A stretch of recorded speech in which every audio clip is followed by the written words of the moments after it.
Hello বন্ধুরা, আজকে আলোচনা করব একটা গরিব ছেলে কঠোর পরিশ্রম করে কিভাবে সফলতা অর্জন করেছিল। পশ্চিমবঙ্গের একটি ছোট গ্রামের ছেলে ছিল রিয়াদ। তার বাবা ছিলেন দিনমজুর আর মা অন্যের বাড়িতে কাজ করতেন। সংসারের এত অভাব ছিল যে অনেক দিন ঠিকমতো খাবারও জুটত না। কিন্তু রিয়াদের একটা বড় স্বপ্ন ছিল, সে একদিন বড় মানুষ হবে, নিজের বাবা মায়ের কষ্ট দূর করবে। প্রতিদিন ভোরে সে বাবার সঙ্গে মাঠে কাজ করত, তারপর কয়েক কিলোমিটার হেঁটে স্কুলে যেত। স্কুল থেকে ফিরে আবার দোকানে কাজ করত, কারণ কিছু টাকা রোজগারের জন্য।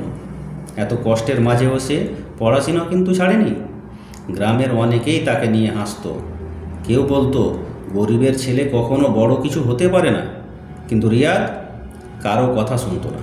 রাতে সবাই ঘুমিয়ে পড়লে কুপির আলোয় সে পড়াশোনা করত।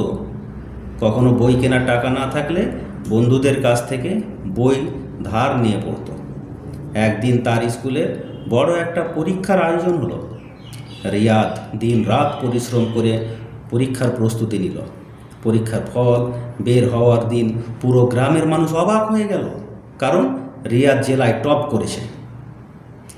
কারণ রিয়াদ জেলায় প্রথম হয়েছে। এরপর সে একটি বড় কলেজে বৃত্তি পেল। সেখানে গিয়েও সে কঠোর পরিশ্রম চালিয়ে গেল। অনেক বাধা, অপমান আর অভাবের সঙ্গে লড়াই করে অবশেষে সে একজন সফল ইঞ্জিনিয়ার হয়ে উঠল। প্রথম বেতনের টাকা হাতে পেয়ে রিয়াদ সবার আগে তার মায়ের হাতে তুলে দিল। তার মায়ের চোখের আনন্দের জল এসে গেল।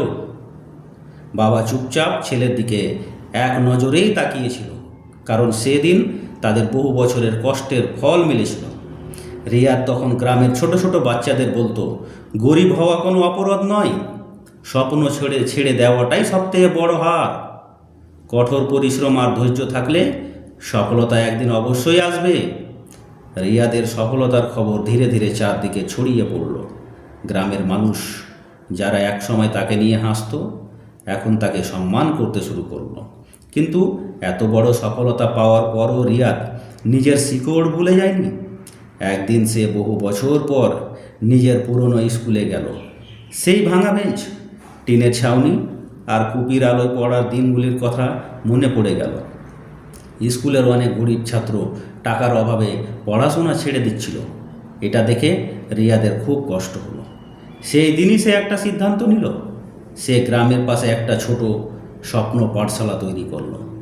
সেখানে গরিব বাচ্চারা বিনামূল্যে পড়াশোনা করতে পারবে।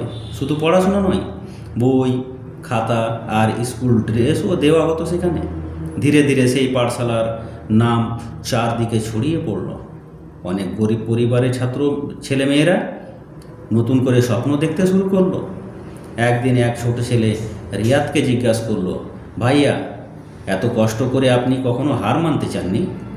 রিয়াদ হেসে বলল, অনেকবার মনে হয়েছে সব ছেড়ে দিই, কিন্তু আমি জানতাম আজকের কষ্টই একদিন আমার সবচেয়ে বড় শক্তি হবে।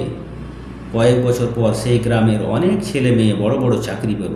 কেউ ডাক্তার হলো, কেউ শিক্ষক, কেউ বা আবার ইঞ্জিনিয়ার। সবাই বলতো, রিয়াদ ভাই না থাকলে আমরা আজ এখানে পৌঁছতে পারতাম না। সেদিন গ্রামের বৃদ্ধ মানুষরা বলছিল, এক সময় যে ছেলেটা কুপির আলোয় পড়তো, আজ সে পুরো গ্রামের জীবন বদলে দিয়েছে। আর রাতে নিজের বাড়ির সামনে দাঁড়িয়ে আকাশের দিকে তাকিয়ে রিয়াদ মনে মনে বলল, স্বপ্ন সত্যি হয় যদি মানুষ শেষ পর্যন্ত লড়াই করতে জানে। রিয়াদের জীবন তখন পুরো বদলে গেছে। কিন্তু সফলতার মাঝেও তার মনে একটা ভয় ছিল, যদি গ্রামের মানুষ আবার দারিদ্র্যের অন্ধকারে হারিয়ে যায়।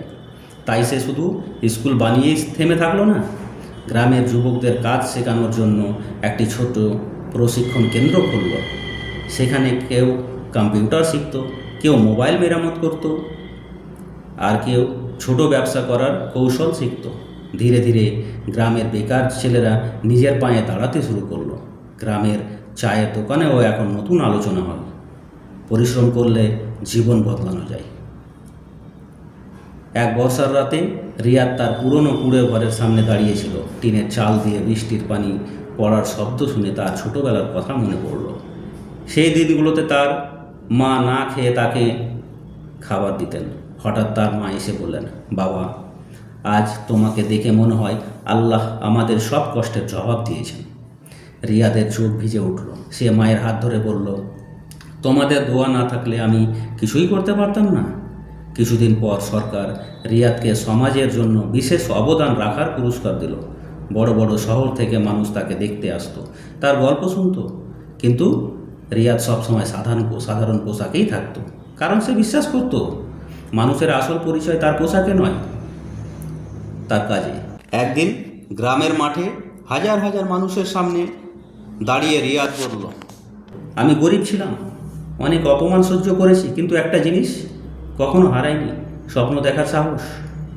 মনে রাখবে, জীবনে যত ঝড়ই আসুক, পরিশ্রম আর সততা মানুষকে একদিন ঠিকই সফলতার দরজায় পৌঁছে দেয়। তার কথা শুনে অনেকের চোখে জল এলো, কারণ সবাই বুঝতে পারলো একটা ছেলের কঠোর পরিশ্রম শুধু তার নিজের জীবনই বদলায়নি, বদলে দিয়েছে পুরো গ্রামের ভবিষ্যৎ। Thank you so much watching for my video.